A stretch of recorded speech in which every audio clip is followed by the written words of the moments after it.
In this video, you'll learn how to run a protocol on the Thermo Scientific Multidrop Pico 8 SF Digital Dispenser. Note that the 200 microliter 4-channel cartridges and 20 microliter 8-channel cartridges are compatible with this instrument. The Multidrop Pico IT software helps you select the correct cartridge. Additionally, it helps you determine which dispense head to pipette fluid into. Refer to the software guides to determine the appropriate cartridge for your protocols. To begin a run, open the protocol and click the Run icon. You can see the number and type of cartridges, fluids, and volumes to be pipetted in the pre-run summary. Additionally, you may opt to shake the run if needed. Next, add the report notes and fluid notes information into the required fields. When the cartridge, fluids, plate, pipette, and pipette tips are ready and nearby, click Start. On the top left corner, there are software guides to load the cartridge into the instrument. You can also add the serial number of the cartridge to the cartridge ID field. You can add the plate information to the plate ID field.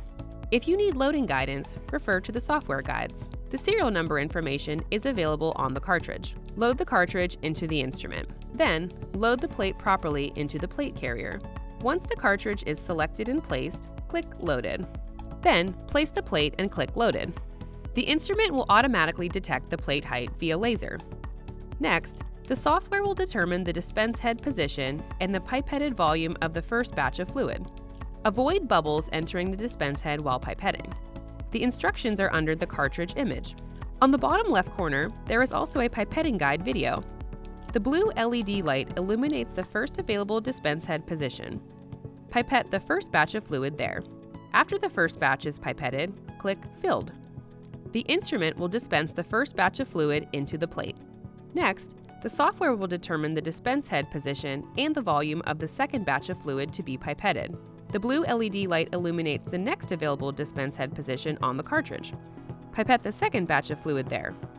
Once pipetted, click Filled. The instrument will start to dispense the second batch of fluid. After dispensing is done, remove the plate and cartridge. The instrument will recognize which dispense heads have been used. If you're using the same cartridge for the next run, the instrument will illuminate the next unused dispense head position. When the run is complete, the instrument will display the general run information. You can open the report by clicking Open Report File. This concludes our demo of how to run a protocol on your Multidrop Pico 8 SF Digital Reagent Dispenser. For more information, see the Multidrop Pico IT software user guide. Visit thermofisher.com/digital dispenser to learn more.